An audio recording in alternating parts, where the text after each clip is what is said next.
Hello everyone, I hope you're having a wonderful day. Today we're stepping into a moment where everything is on the edge. Family, love, and even an entire company. What happens when he must choose between saving his father or saving everything he built? Can one man hold it all together when everything is falling apart? Stay with me to find out, and if you enjoy stories like this, don't forget to hit subscribe so you won't miss the next episode. The hospital smelled the same every day, clean, cold, unforgiving. But for Tieu Lac, it had started to feel familiar. The first time she came, she hesitated outside the door for a long time. Not because she was afraid of what she would see, but because she knew she wasn't supposed to be there. Ba Ja Noi Roy, the CEO's mother had said coldly days before, "Don't come here again." No anger, no shouting, just a quiet line drawn. But Tieu Lac came anyway, every day. Not through the front entrance, not openly. She learned the quieter routes. The back hallway, the elevator no one used, and every time she stepped into that room, she didn't feel like an outsider.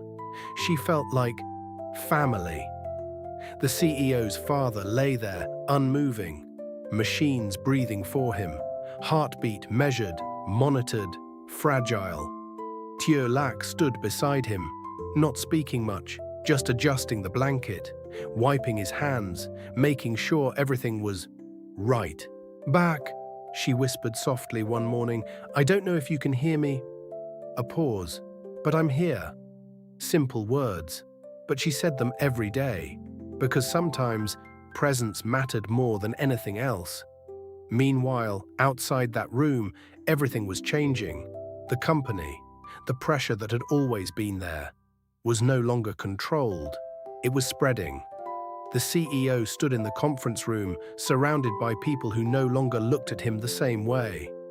Not with respect, not with certainty, but with doubt. "Your father is still unconscious," one of the senior executives said calmly. "And the board needs stability." The CEO didn't respond immediately. "We need someone reliable," another voice added. The word hung there. Reliable. Not young, not emotional, not distracted. The meaning was clear. "You're suggesting I step aside?" the CEO asked. No one answered directly, but no one denied it either. The silence was louder than any accusation. "I'm not stepping down," he said finally, his voice steady, controlled, but inside, everything tightened. Because for the first time, this wasn't just about proving himself. This was about survival. Back at the hospital, Tieu Lac adjusted the IV line carefully, her movements gentle, practiced. She had learned quickly, because she had to. The door opened suddenly. She froze. The CEO's mother stood there. This time, no distance, no warning, just confrontation. "I told you not to come," she said. Tieu Lac lowered her gaze slightly. "I know." "Then why are you here?" the older woman pressed. A pause. "Because no one should be alone," Tieu Lac answered quietly. The words were simple, but they landed. The CEO's mother didn't respond immediately. Her eyes moved. From Tieu Lac to her husband, lying still, then back again. "You think this changes anything?" she asked. Tieu Lac shook her head. "No." "Then why?" A longer pause this time. "Because he's family," she said. Silence. For a moment, something shifted, but it didn't stay. "You don't get to decide that," the older woman replied. Tieu Lac didn't argue, because she wasn't trying to win. She was just there. Meanwhile, the CEO stood alone in his office. The lights were still on. Late. Too late. Files stacked across the desk, reports unfinished, calls unanswered. His phone buzzed again. Another message, another problem, another piece of the company slipping. He didn't check it immediately because his mind was somewhere else. The hospital, her, his father, everything. At once. He leaned back in his chair, closing his eyes for a moment. For the first time, he felt it. Not pressure, not responsibility, but exhaustion. Real, deep. But he didn't stop. He couldn't. Because if he did, everything would fall. The next morning, the news spread quietly. A partner had withdrawn, a project delayed, investors questioning stability. The cracks were no longer hidden, they were visible, and everyone was watching. "Sir," his assistant said carefully, "there are rumors about a takeover attempt." The CEO looked up slowly. "From who?" he asked. "We're still confirming, but it's someone who's been waiting for this." Of course, because weakness always attracted attention. Back at the hospital, the machines beeped steadily, but something was different. The doctor stood beside the bed, his expression serious. "His condition is worsening," he said. The CEO's mother stood still. "What does that mean?" she asked. The doctor hesitated. "The heart is not responding well. The damage is more severe than we expected." Silence. "Can he recover?" she pressed. Another pause. "We don't know." That answer was worse than anything else. Tieu Lac stood at the corner of the room, listening, not stepping forward, but not stepping away either, because she understood something now. This wasn't just a family crisis. This was everything, breaking at once, and somewhere between a collapsing company, a father on the edge, and a love that refused to leave. The CEO stood alone, trying to hold it all together. But for how long? That no one could answer yet. The pressure didn't slow down, it multiplied. By the time the CEO walked into the next board meeting, the room no longer felt like his. The same table, the same chairs, the same faces. But the energy, completely different. They weren't waiting for him anymore. They were watching him. "We need immediate decisions," one of the directors said. "Delays will cost us everything." The CEO placed his files down slowly. "I'm aware," he replied. "Are you?"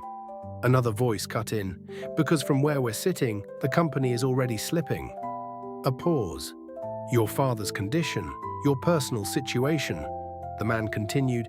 "You're stretched too thin." There it was, not concern, opportunity. "I'm still in control," the CEO said. The words were calm, but they didn't carry the same weight they once did.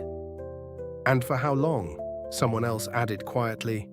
Silence, because no one in that room believed stability would return quickly. And someone, somewhere, was waiting for that exact moment. Later that afternoon, the CEO stood alone in his office again. But this time, he didn't sit. He moved, from one side of the room to the other, thinking, calculating.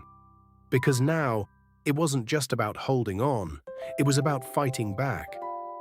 His phone rang. He answered immediately. "Sir, we confirmed it," his assistant said. "It's an external group. They've been quietly buying shares." The CEO's expression darkened. "How much control?" he asked. "Not enough yet," she replied. "But if this continues..." A pause. "They'll have leverage." He closed his eyes briefly. Of course, they didn't attack when things were strong. They waited. And now, they were moving. "Set up a meeting," he said. "Today? Now?" Because if he waited, he would lose more than time.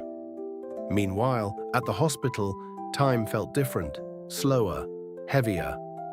The machines continued their quiet rhythm, but the man lying there was fading. Tieu Lac sat beside the bed again, her hand resting gently over his. "You need to come back," she whispered, not loud, not desperate, just steady. Because she had learned something. Even silence could be heard. Behind her, the door opened.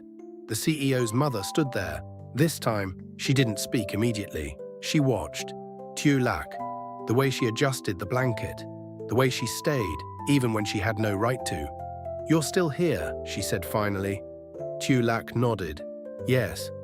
No explanation, no apology, just truth. The older woman stepped closer. Why? She asked again. Tieu Lac looked at the man on the bed.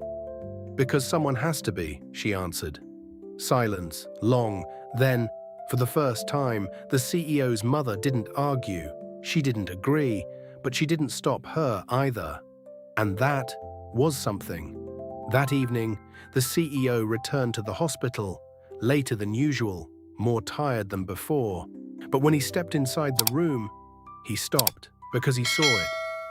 Tieu Lac, still there, his mother, sitting quietly nearby, not speaking, not fighting, just existing in the same space. Something had changed. He walked closer. "How is he?" he asked. "Stable," his mother replied. A pause, but not improving. The CEO nodded.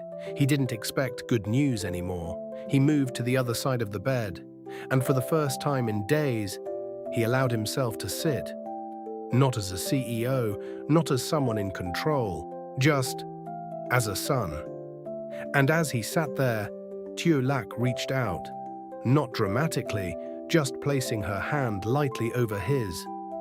A small gesture, but enough, because in that moment, he wasn't alone. Not anymore. The next morning, everything came to a head. The board called an emergency meeting. The takeover group made their move. And the hospital called again. The CEO stood between two calls, one from the company, one from the doctor. Both urgent, both critical. He closed his eyes for just 1 second. Then, he made a decision. Delay the meeting, he told his assistant. But delay it, he repeated. Because some things couldn't wait. He arrived at the hospital just as the doctor stepped out. "His condition is critical," the doctor said. "No more uncertainty, no more waiting, just truth." The CEO stepped inside slowly. Tieu Lac was already there. Of course she was. His mother stood at the corner, silent. For the first time, no one spoke. Because there was nothing left to argue, only to face. The CEO moved closer to the bed, took his father's hand, and for the first time in years, he said something simple. "Dad." A pause. "I'm still here."